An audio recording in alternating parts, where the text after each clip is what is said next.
Great. Okay, we are live, recording live Cool. here. What's up, everyone?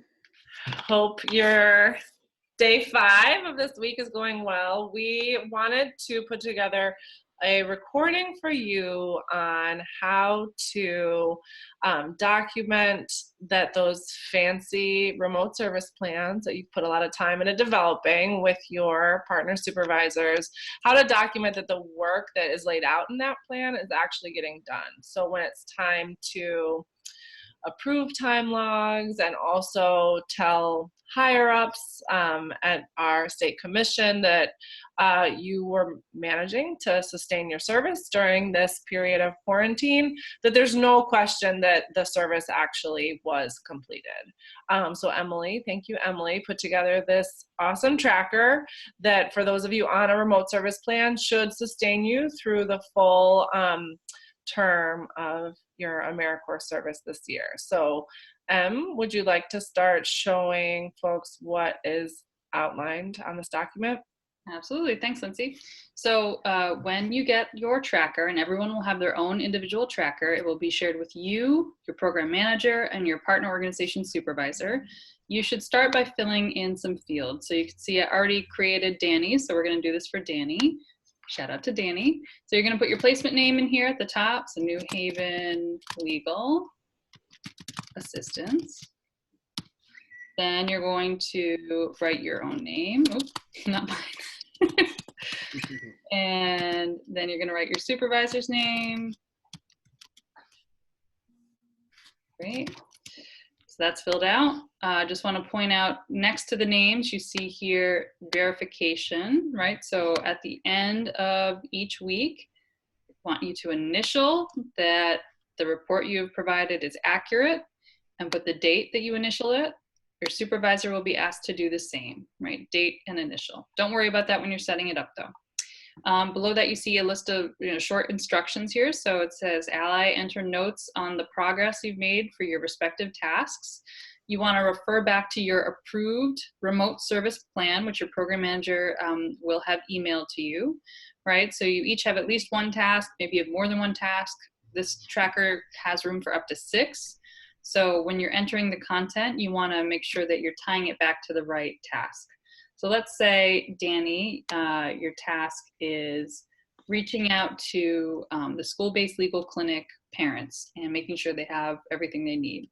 So when you're filling out your tracker, you might put, I called 10 parents today, spoke with 5 or 4, right? That's enough. If you want, you can put more detail in, but we really just need to see sort of like Cliff Notes, what you've been up to each day.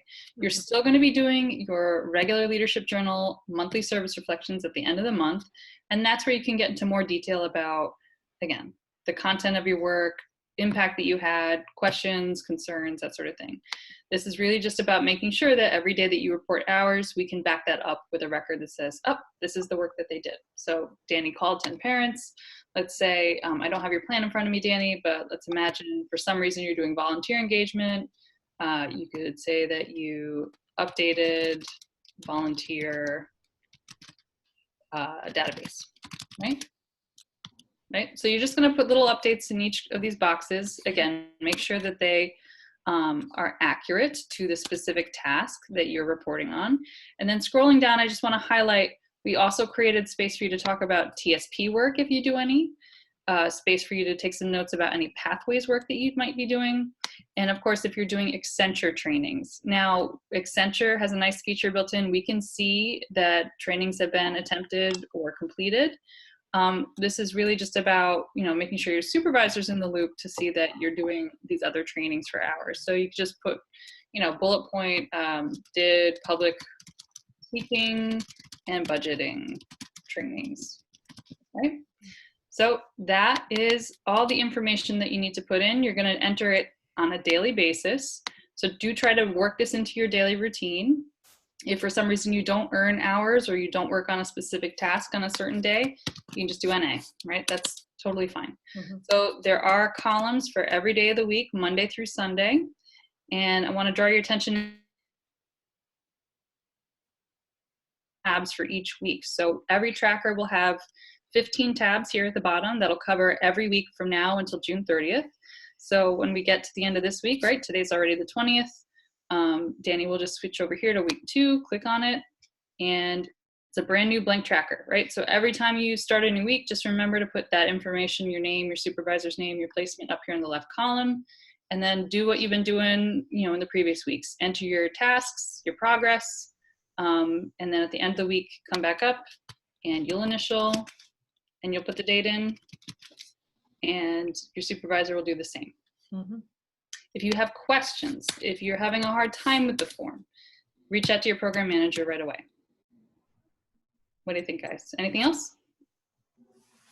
No, I think you covered everything. I think just as you're thinking about, oh, where am I reporting what, just know that for any day that you've logged hours in your leadership journal, there must be some sort of activity report in this document, right? So if for this, you know, you served a little bit every day for this first full week, we need to see something in each column.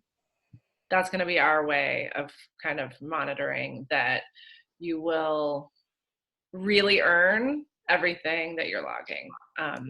Yeah. And again, it doesn't have to be, you know, full reports. It doesn't have to be elaborate language. If it's the same thing every day, that's fine. Call 10 volunteers, call 10 volunteers. That's fine.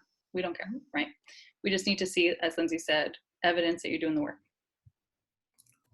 And for you may notice that there's nothing aside from Accenture and Pathways related to like our Friday time together, where we'll be hosting the 10 a.m. check-in calls on Fridays and assigning additional training and learning content.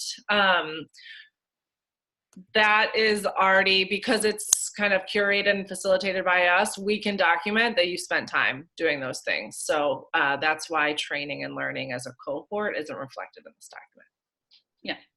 Following up and responding to the form that we send out is that evidence. So just make sure you're doing that and you won't have to worry about documenting training here.